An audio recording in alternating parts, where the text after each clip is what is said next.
دوستو آداب، میں Javed Jamaluddin Urdu news and media network India کے تحت حاضر خدمت ہوں۔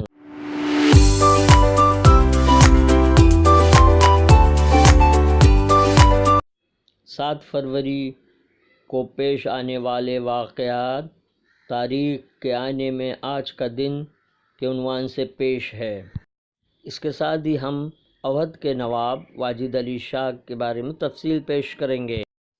پیش خدمت ہے تاریخ میں آج کا دن۔ 1792 میں آسٹریلیا اور پروشیا نے فرانس کے خلاف معاہدے پر دستخط کیے۔ 1940 برطانیہ میں ریلوے کو قومیہ لیا گیا۔ 1856 نواب واجد علی شاہ کی جانب سے ریاست اودھ کا برطانوی ایسٹ انڈیا کمپنی میں پرامن انضمام۔ تفصیل بعد میں پیش کی جائے گی۔ 1904 امریکہ کے بالٹیمور میں شدید آتش زدگی سے 1500 عمارتیں جل کر خاک۔ 1915 چلتی ٹرین سے پہلی بار بھیجا گیا وائرلیس پیغام ریلوے اسٹیشن کو موصول ہوا۔ 1942 برطانیہ کا تھائی لینڈ کے خلاف اعلان جنگ۔ 1962 امریکہ نے کیوبا سے تمام درآمدات پر پابندی لگا دی۔ 1945 برطانیہ، امریکہ اور روس کی دوسری عالمی جنگ کے آخری مرحلے پر بات چیت۔ 1947 عربوں اور یہودیوں نے فلسطین کو تقسیم کرنے کے برطانیہ کی تجویز کو مسترد کیا۔ 1962 جرمنی میں ایک کوئلے کی کان میں دھماکے سے 298 مزدوروں کی موت۔ 1965 امریکہ نے شمالی ویتنام میں مسلسل فضائی حملے شروع کیے۔ 1983 کو کولکتہ میں ایسٹرن نیوز ایجنسی کا قیام عمل میں آیا۔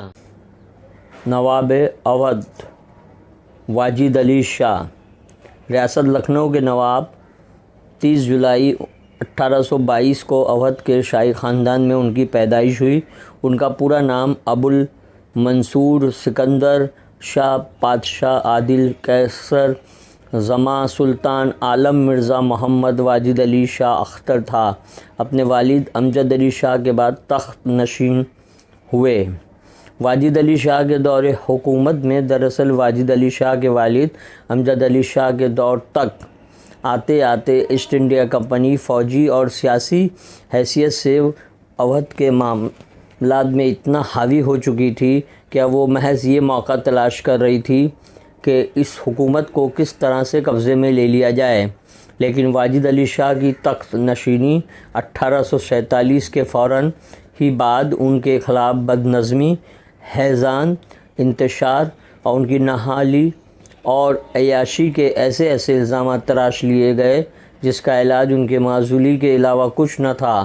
ان کی تخت نشینی کے کچھ ہی عرصے بعد لارڈ ہارڈنگ نے نومبر 1847 میں متنبأ کر دیا تھا کہ اگر سلطنت کے حالات میں سدھار نہ ہوا تو کمپنی اختیارات کو اپنے ہاتھ میں لے لے گی۔ دراصل یہ سلسلہ پہلی کی کڑی تھی، لیکن 1849 میں جب کرنل سلیمن کو ریزیڈنٹ بنا کر لکھنؤ بھیجا گیا تو اس کا اصل مقصد یہی تھا۔ بظاہر اس نے 3 مہینے تک پوری ریاست کا دورہ کرنے کے بعد رعایا کی تباہی اور کام کی سرکشی، لاقانونیت اور قتل لوٹ مار کی کیفیات رپورٹ کی شکل میں مرتب کی تھی، اور یہی اس کی معزولی کا شائستہ بنی، جس کے باعث واجد علی شاہ کو اپنے صاحبزادے برجس قدر کو 1857 میں تخت نشین کر کے جلاوطن کر دیے گئے۔ وہ صرف اردو کے شاعر ہی نہیں تھے بلکہ انہیں رقص و سرور کے رموز پر بھی کمال حاصل تھا۔ گانے بجانے، ڈرامے، شاعری، راگ راگنی کے ماہر تھے۔ کتھک رقص کو انہوں نے اثر نو زندہ کیا تھا۔ رہس، جوگیا، جشن اور اس قسم کی کئی چیزوں کو انہوں نے نہ صرف زندگی دی تھی بلکہ ان کے ماہرین کو بھی انہوں نے لکھنؤ میں جمع کیا تھا۔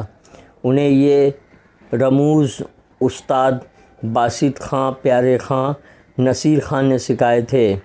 ان تمام چیزوں کی تربیت اور ارتقاء کے لیے انہوں نے لکھنؤ میں عالی شان قیصر باغ بارادری بنوائی جو آج بھی قائم ہے۔